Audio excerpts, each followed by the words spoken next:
اس مدعی کو اس بارے میں باخبر کیوں نہیں کیا جا رہا؟ کیوں نہیں بتایا جا رہا کہ ملزمان نے جو اس کی جان کے در پہ آ چکے ہیں اور اس پہ جان لیوا حملہ کیا ہے تو وہ اب تک آزاد کیوں گھوم رہے ہیں؟ میری اطلاعات کے مطابق کسی بھی قسم کی کوئی قانونی کاروائی باعمل نظر نہیں آ رہی۔ اس پر میں پرزور شدید مذمت بھی کرتا ہوں اور اپیل بھی کرتا ہوں کہ ہم پرامن قوم ہیں، پرامن لوگ ہیں، ہمیں قانونی رستہ جو ریاست پاکستان ہمیں دیتی ہے ہم اس پر چل رہے ہیں، لیکن اگر ہمیں مجبور کیا گیا، پریشان کیا گیا، یا اسی طریقے سے ہمارے نوجوانوں کو اسی طریقے سے ان کو اگر دیوار سے لگایا گیا تو ہم مجبور ہوں گے کہ ہم اس کا احتجاج کا دائرہ شہر بھر میں پھیلائیں۔ میری اپیل پھر ایک مرتبہ پاکستان پیپلز پارٹی کے تمام ذمہ داروں سمیت قانون نافذ کرنے والے اداروں سے بھی یہی ہے۔ آپ صحافیوں کا بہت بہت مشکور، شکریہ کہ آپ لوگ یہاں تشریف لائے اور میری آواز بنیں۔ تھینک یو، السلام علیکم۔ رفیق کو کہنا چاہیں گے کہ کیا ہوا تھا، یہ معاملہ کیا تھا؟ جیسے کہ ایک دیا جا رہا ہے، رائے دی جا رہی ہے کہ جی کوئی پلاٹ پہ قبضہ کرنے گئے ہوئے تھے، مسجد کا پلاٹ تھا، یہ حقیقت کیا تھی؟ السلام علیکم۔ سب سے پہلے تو میں تمام میڈیا والوں کا شکریہ ادا کروں گا کہ جو ہمارے ہر واقعے میں کوئی بھی زیادتی ہوتی ہے ہمارے ساتھ شانہ بشانہ کھڑے ہوتے ہیں۔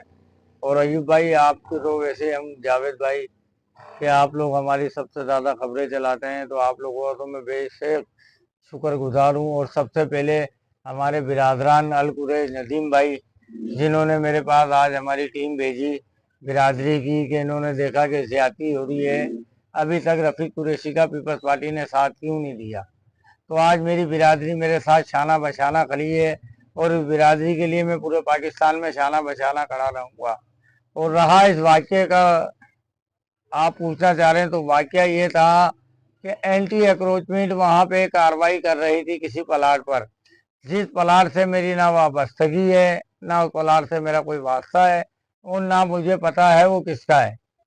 اتفاق تھا کہ ایک دوست نے مجھے فون کیا، وہاں پہ ہم ہوٹل پہ کھانا کھا رہے تھے، تو اینٹو اکروچمنٹ اپنی کاروائی کر کے نکلی ڈی سی کے کہنے پہ، جس میں ڈی سی کی بھی ٹیم تھی، ایس ایس پی بلو صاحب بھی تھے، اور ڈی سی خود بھی تھا، اور ڈی سی کی ٹیم بھی تھی۔ انہوں نے مجھے دیکھا تو یہ مجھے دیکھ کے رک گئے، رفیق قریشی بیٹھا ہوا ہے، تو وہاں پہ میں نے ان سے سلام دعا کری اور یہ چلے گئے۔ اس کے بعد یہ 200-250 بنگالی آئے، انہوں نے آ کر میرے پہ حملہ کر دیا، کیونکہ میں نیتا تھا، میرے ساتھ ایک بچہ اور تھا، اس کا بھی انہوں نے سر پاڑا، مگر انہوں نے فل کوشش کی کہ رفیق قریشی بچے نہ مارنے کی، مگر مجھے اللہ نے بچایا۔ غریبوں کی دعا میرے ساتھ تھی، آپ دوستوں کی دعا تھی، تو اللہ نے مجھے کرم کیا۔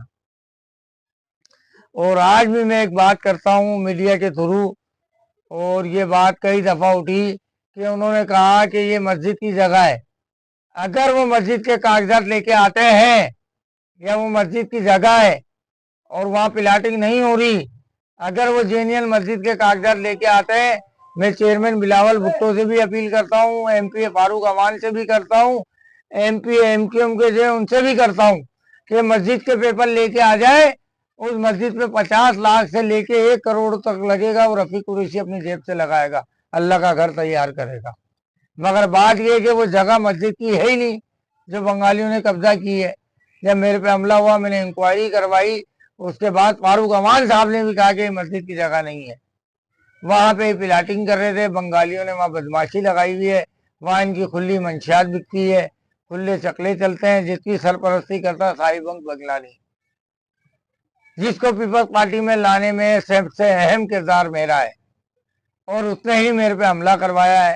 اس کا ایک گنڈا، جس کو گنڈا نہیں دلال بولیں گے، عمر، جس نے باپ کے ساتھ بیٹی کا ریپ کروایا، اس کے مکان پہ قبضہ کیا۔ جب میرے کو اعلیٰ حکام، اعلیٰ ایجنسیاں مجھ سے کوئی چیز کی رپورٹ مانگے گی، میں ہر چیز کی رپورٹ تیار کر کے بیٹھا ہوں، میرے پاس ہر پروف ہے۔ بات یہ ہے کہ ایوب بھائی، آپ میڈیا کا میں شکریہ ادا کرتا ہوں، اور سب سے پہلے تو میں اپنی برادرہ کا شکریہ ادا ہوں کہ میری برادری میرے ساتھ پورے پاکستان سے کھڑی ہوئی ہے، اور انشاءاللہ تعالیٰ ابھی ضمنی الیکشن ہونے جا رہے ہیں، اگر پیپلز پارٹی کی قیادت نے میرا ساتھ نہیں دیا تو اللہ مالک ہے، میرے ساتھ میری برادری ہے اور اللہ ہے۔ انشاءاللہ پھر اگلا فیصلہ میں جو اٹھاؤں گا وہ پیپلز پارٹی کو بھی اندازہ ہو جائے گا اور برادری میرے ساتھ ہے اور برادری جو بولے گی وہ فیصلہ کروں گا. صحیح ہے, عدالتی میری کاروائی چل رہی ہے. یہ جو پلاٹ آپ کہہ رہے ہیں کہ مسجد کا نہیں ہے, جی جی جی. ابھی اس کی کرنٹ صورتحال کیا ہے؟ کیا وہاں پر وہ ہاں کیا ہاں, بن رہا ہے؟ آپ ابھی وہاں جا کے دیکھیں گے تو وہاں چکلے چل رہے ہیں اندر مسجد کے نام. جی جی, 2 مینار لگائے ہوئے, اندر انہوں نے چکلا آفس کھولا ہوا ہے. ورنہ ابھی جا کے میڈیا انکوائری کر لے. مختلف کمرے نہیں بنائے ہوئے انہوں نے, الگ الگ. کوئی مدرسہ نہیں چل رہا, کوئی مسجد نہیں چل رہی. صرف وہاں پہ یہ ڈھاڈا ہے جس کی منشیات بکتی ہے اس پلاٹ کے اندر, آئس بکتی ہے, چرس بکتی ہے. آپ جا کے اس کی انکوائری کر سکتے. سائیں بنگلانی اور عمر بلوچ اس کی سپورٹ کر رہے ہیں. اچھا, اس کے بعد آپ کی کوئی سائن بخش سے وہ گروپوں میں وائسیں چلی تھیں, جی جی آپ نے ایک دوسرے جی جی تو جی اس پہ جی. کوئی پیپلز پارٹی کی جو ضلعی قیادت ہے ہاں, انہوں نے کوئی صلح کرانے کی کوشش یا کوئی امان بات اللہ کی؟ مسعود آج سے 2 دن پہلے آئے تھے, کراچی ڈویژن کے صدر ہیں. انہوں نے مجھے کہا کہ یہ میٹر ایسے, انہوں نے میری سنی. جی جی, نائب صدر. انہوں نے میری سنی, فاروق امان نے میری سنی. میں نے بولا ایک طرفہ فیصلہ لے کے آئے فاروق بھائی, اگر یہ مسجد کا پلاٹ ہوا تو اس مسجد کو پوری کو میں اپنی جیب سے تیار کرنے کے لیے بیٹھا ہوا ہوں, مگر اس کی فائل مسجد کی ہو ریزن. یہ نہیں کہ آپ ایس ٹی پہ مسجد بنا لو, ناجائز جگہ پہ نماز نہیں ہوتی ہے. اور یہی بات میں نے امان مسعود صاحب سے کہی. انہوں نے کہا رفیق بھائی ہمیں 3 دن کا ٹائم دو. ہم چیئرمین صاحب, جس طریقے سے میں نے کورنگی کے اندر محنت کی پیپلز پارٹی کے لیے اور پورے کراچی میں, مجھے اس کا صلہ نہیں ملا.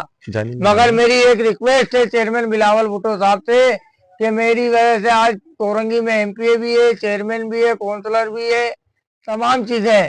میں چاہتا ہوں کہ کورنگی سے پیپلز پارٹی ختم نہ ہو, ان ڈکیتوں سے پیپلز پارٹی کا خاتمہ کرایا جائے.